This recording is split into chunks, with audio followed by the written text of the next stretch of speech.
جو کراچی کو وفاق کے حوالے کرنے کا آپ لوگوں نے مطالبہ کیا ہے، کافی سخت مطالبہ نہیں کر دیا؟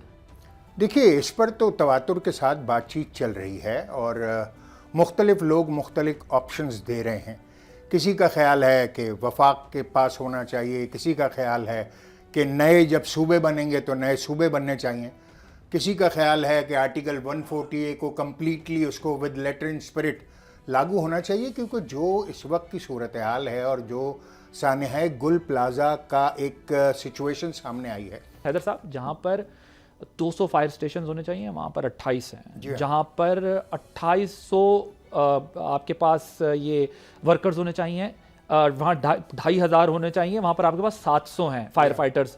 سو دیکھیں، یہ بات تو ماننی پڑے گی نا کہ یہ ایک حقیقت ہے کہ صرف پیپلز پارٹی تو نہیں ذمہ دار. پھر میٹروپولیٹن سٹی کے اندر جو ماضی میں حکومتیں چاہے صوبے میں آپ کی بھی رہی ہے اور شہری حکومت بھی آپ کی رہی ہے، اس کے علاوہ بھی جو لوگ رہیں، یہ تو پھر سب کی کلیکٹیو رسپانسبلٹی ہے نا کہ نہ ان چیزوں کو پورا کیا گیا، اور آج جب ایک سانحہ کھڑا ہو گیا ہے سو آپ ان پر اور وہ آپ کے اوپر جو ہے وہ ایگریسو قسم کی سٹیٹمنٹ دے بالکل رہے ہیں. جائز بات ہے آپ کی، بالکل آپ یہ کہنے میں حق بجانے میں.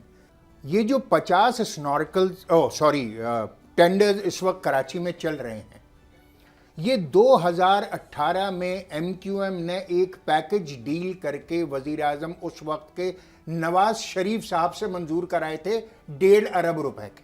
یہاں تو صورتحال یہ ہے کہ میئر کراچی یہ کہتے ہیں کہ آر جے مال کی آتش زدگی کے بعد میں نے فائر آڈٹ کیا 650 بلڈنگز کا، اور وہ میں نے سی ایم کو بھیج دیا. 2 سال ہونے کے سی ایم باوجود کہتے ہیں کہ 2 سال بعد تک سی ایم کو نہیں ملا.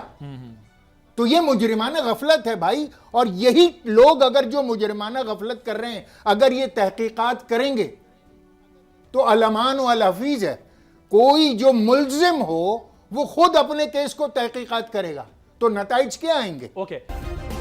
سبسکرائب کریں اور بیل دبائیں تاکہ کوئی خبر رہ نہ جائے.